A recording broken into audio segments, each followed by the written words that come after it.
Hello friends, வணக்கம் and welcome to my favourite recipes Tamil. இன்றைக்கி ice cream recipe பார்க்கலாம். Butterscotch ice cream நம்ம வீட்லேயே எப்படி செய்யுது பார்க்கலாம்.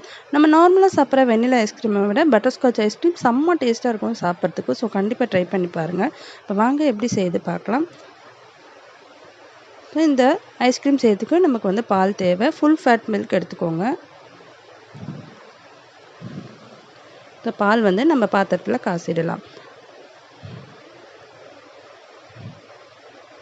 இப்போ பாத்திரம் வச்சுட்டு அதில் ஒரு 1/2 லிட்டர் அளவு பால் எடுத்துக்கோங்க. பால் நல்லா சூடாகட்டும்.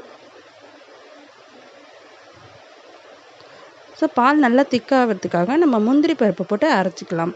ஸோ வெறுமனே பால் நம்ம திக் பண்ணோன்னா அந்த அளவுக்கு நமக்கு திக்னஸ் கிடைக்காது. ஸோ முந்திரி பருப்பு ஒரு 20 முந்திரி பருப்பு கொஞ்சமாக பால் விட்டு இதை நல்லா மையம் அரைச்சி எடுத்துகிட்டு வந்துக்கோங்க. ஸோ இதை நம்ம பாலில் ஊற்றி இதை நல்லா கிளறிட்டே இருக்கலாம். ஸோ லோ ஃப்ளேமில் வச்சுட்டு இதை நல்லா கிளறி விடுங்க. ஒரு 5லேருந்து ஒரு 10 நிமிஷத்துக்கு நம்ம நல்லா கிளறி விட்டோம்னா நல்லா பால் திக்காக ஆரம்பிச்சிரும். பாருங்கள், 1/2 கப் அளவு நம்ம சர்க்கரை சேர்த்துக்கலாம். உங்களுக்கு இனிப்புக்கு ஏற்ப சர்க்கரை சேர்த்துக்கோங்க. உங்களுக்கு இனிப்பு கம்மியாக தேவைன்னா கம்மியாக சேர்த்துக்கோங்க. அதிகமாக தேவைன்னா நீங்கள் இந்த டைமில் டேஸ்ட் பண்ணி பார்த்துட்டு சேர்த்துக்கோங்க. சர்க்கரை நல்லா கரையட்டும்.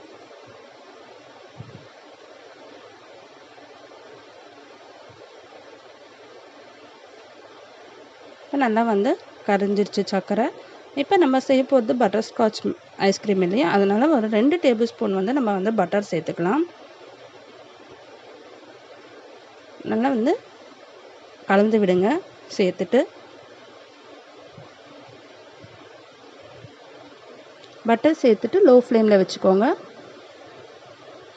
பால் நல்லா ஏடெலாம் வரும். அந்த ஏடு நல்லா எல்லா சைடும் கலந்து விடுங்க. ஸோ இன்னும் ஒரு 5 நிமிஷம் நல்லா கொதிச்சுன்னா நல்லா திக் கன்சிஸ்டன்சிக்கு வந்துடும். அப்போ நம்ம ஸ்டவ்வை ஆஃப் பண்ணிடலாம்.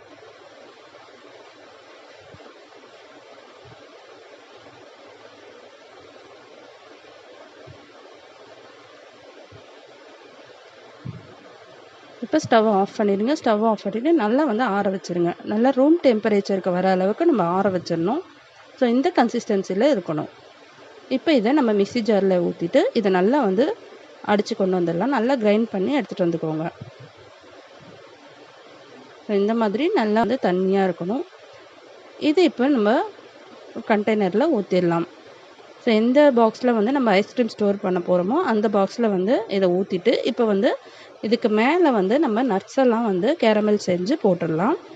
ஒரு பாத்திரம் வச்சுட்டு ஒரு 3லேருந்து 4 டேபிள் ஸ்பூன் சர்க்கரை சேர்த்துக்கோங்க. சர்க்கரை சேர்த்துட்டு மீடியம் ஃப்ளேமில் வச்சு இதை நல்லா கலந்து விட்டிங்கன்னா இது நல்லா கேரமல் ஆகிடும். தண்ணிலாம் ஊற்ற தேவையில்லை.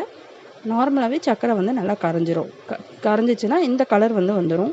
இப்போ முந்திரி பருப்பை சின்ன சின்னதாக உடச்சி சேர்த்துருங்க. சேர்த்துட்டு இது நல்லா கலரி விட்டுட்டு இதை ஸ்டவ் ஆஃப் பண்ணிவிடுங்க. ஸ்டவ் ஆஃப் பண்ணிவிட்டு ஆற வச்சுருங்க. ஆற வச்சுட்டிங்கன்னா நல்லா கிறிஸ்பியாக உங்களுக்கு அந்த நட்ஸ் எல்லாம் கிடச்சிரும். இதை அப்படியே மேலே தூவிட்டு நம்ம மூடி போட்டுட்டு இதை ஒரு 8 ஹவர்ஸ் ஃப்ரீஸ் பண்ணி எடுத்துடலாம். ஃப்ரீசரில் வச்சு ஒரு 8 ஹவர்ஸ் எடுத்துக்கோங்க.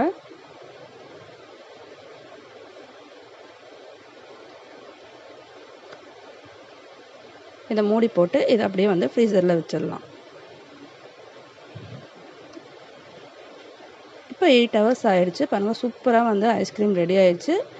உங்ககிட்ட ஸ்கூப் இருந்ததுன்னா ஸ்கூப் பண்ணி எடுத்துக்கோங்க. இல்லைன்னா குழிக்கரண்டி இருந்ததுன்னா குழிக்கரண்டியில் எடுத்துக்கோங்க. ஸோ அவ்வளோதாங்க, டேஸ்டியான பட்டர்ஸ்காட்ச் ஐஸ்கிரீம் நம்ம வீட்லேயே செஞ்சாச்சு. ஸோ நீங்களும் இதை ட்ரை பண்ணி பார்த்துட்டு எப்படி இருந்ததுன்னு கமெண்ட் பண்ணுங்கள். இந்த வீடியோ உங்களுக்கு பிடிச்சிருந்ததுனால நம்ம சேனல் மை ஃபேவரட் ரெசிபீஸ் தமிழை சப்ஸ்கிரைப் பண்ணிக்கோங்க. லைக் பண்ணுங்கள், ஷேர் பண்ணுங்கள். தேங்க்யூ ஃபார் வாட்சிங்.